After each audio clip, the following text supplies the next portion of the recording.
Today we're talking about how you can support someone who's been diagnosed with breast cancer.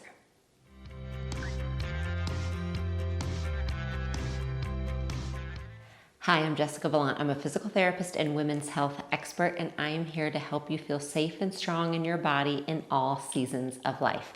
You can find all of my resources, including full-length workouts, women's health resources, a podcast, and more at the links below. Many of you know that I was diagnosed with breast cancer 2 years ago and underwent a double mastectomy after that. I continue to heal as I have revision surgeries, and as I go through my own rehab, I am extremely grateful and fortunate to be in the clear at this point. I try to offer as many resources as I can to those who have gone through the same thing, who are experiencing a diagnosis, or who might be going through a mastectomy. One of the most common questions I get is from those who have a loved one who's been diagnosed with breast cancer, and they're wondering how they can support that person during their diagnosis and during the surgery. And it is a beautiful question, and I am here today to answer that for you. So I'm going to give you some really practical ways that you can support someone in your life who is, again, undergoing a diagnosis of breast cancer or a mastectomy surgery. Now, I'm going to have a deeper dive of this exact topic on my podcast called Meet Your Body, and I'll have the link to that below. But stay tuned here because we're going to dive into some steps you can take to help those in your life who are going through a breast cancer diagnosis. The number one thing I want to emphasize is that anything you do is welcome and helpful. I remember very clearly one of the most powerful things to me during that really scary and really hard time was the community that rallied around me. I never felt alone. I had people reaching out through text and email and call and sending letters and cards that their kids had drawn and homemade drain holders and everything under the sun. And I am truly here to tell you, there is nothing wrong that you could give or do for someone in your life who you love who's going through this diagnosis. Just do something. Just showing up is a true gift. Get past that discomfort. Sometimes we feel a little uncomfortable. We aren't sure what to say. Nothing is wrong. You can say anything, but I promise you it is welcome and it is so appreciated. So now let's dive into a few practical things that were really, really helpful to me during my own journey. So the first off is something that's done by Hope Chest. Hope Chest is a nonprofit, and it was started by a dear friend of mine who had a mastectomy, and she wanted to really know how she could give back to people. And you may or may not know this, but for those of us going through a mastectomy, we have to have drains afterwards. And you have these drains for a couple weeks, and they are literally stitched into your body and they hang down, and you need drain holders. You have to wear special clothing or wear a belt that actually holds your drains 24 hours a day for up to 2 weeks. And so she gives sweatshirts, and they're zip-up hoodies so that you could easily get into them, and they are drain holders. And she gifted me one, and I truly wore it every single day, and I felt like I was wrapped in a hug. And you can donate and have them send one to your loved one. So I'm gonna have the link below, but you just go to the website. It's hopechestcharity.org. And again, I'll have the link below. You just go to the website and you can click a button that says donate a sweatshirt, and you pay a certain amount, and that money goes to the nonprofit, and your loved one will get sent a sweatshirt. And it is truly a lovely, lovely gift. And I have had people do it from all over the world, so I highly recommend that.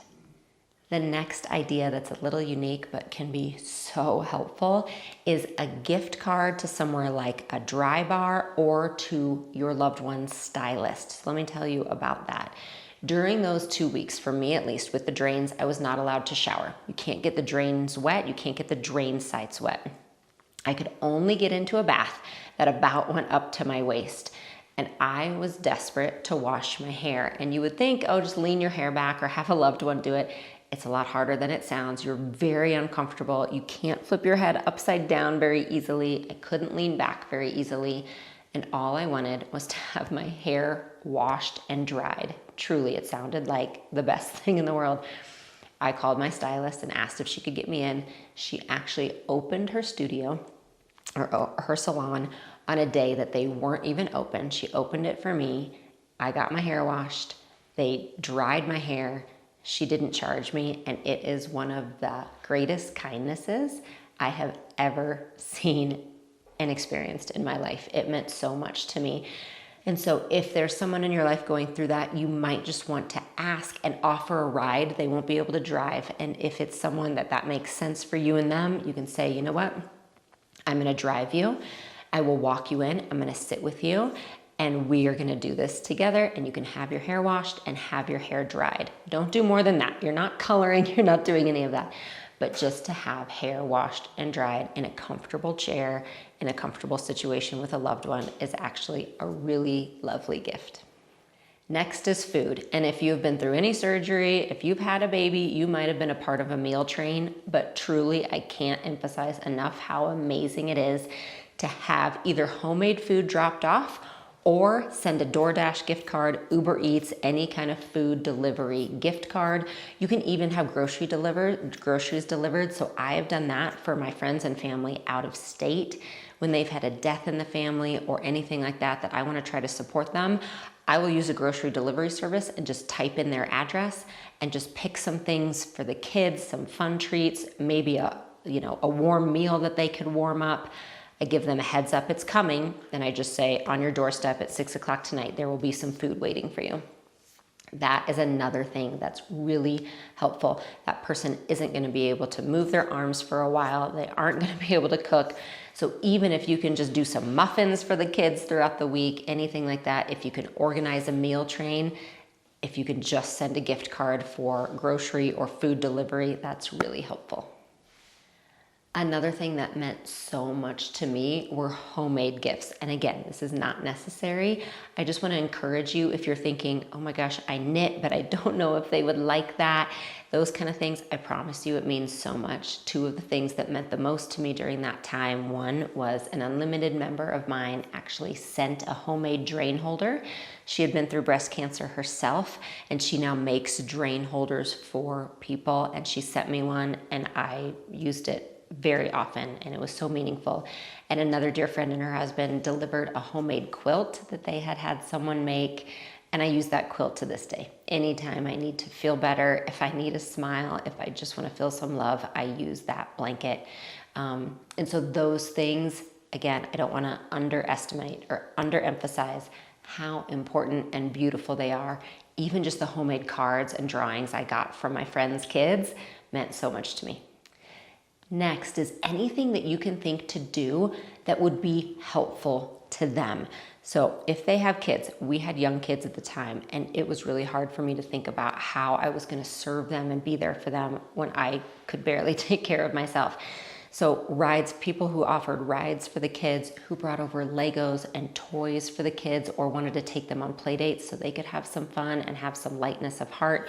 Hiring a cleaner for that person, just make sure you check with them that that's something they would want, but hiring a cleaner for a day, or you just saying, you know what, I'm coming over, I'm doing some laundry, I'm folding it for you, taking their pets for a walk, hiring a pet sitter for them or a dog walker for 2 weeks if they can't do that, giving them rides to the pharmacy, to the grocery store, picking up groceries, picking up prescriptions, giving them rides to their doctor's appointments. Those are all really, really special things to do.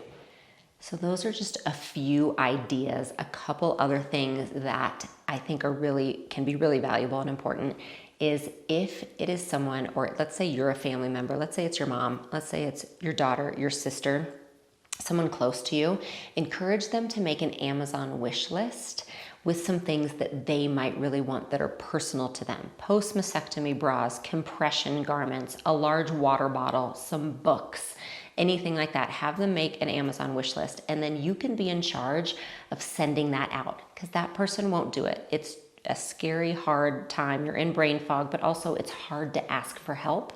So you can take on that role and say, you know what, I am gonna send this to all the cousins who ask what they can do, to the aunties and the uncles who ask what they can do, to all of the mom friends at school who ask what they can do.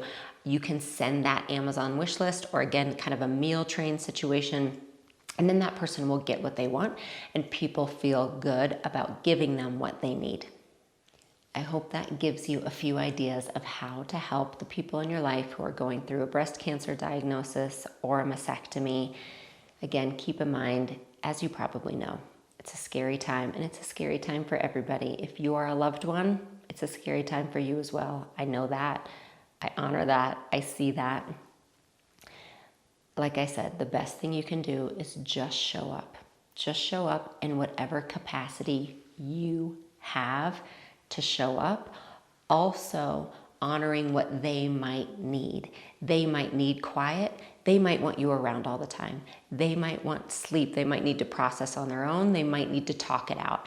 Honor what they might need and want, and don't be uncomfortable, and don't be afraid to show up in whatever way works for you and that person, to simply show them that you love them and that you are here for them. I wish you the very, very best. Thanks for being here today.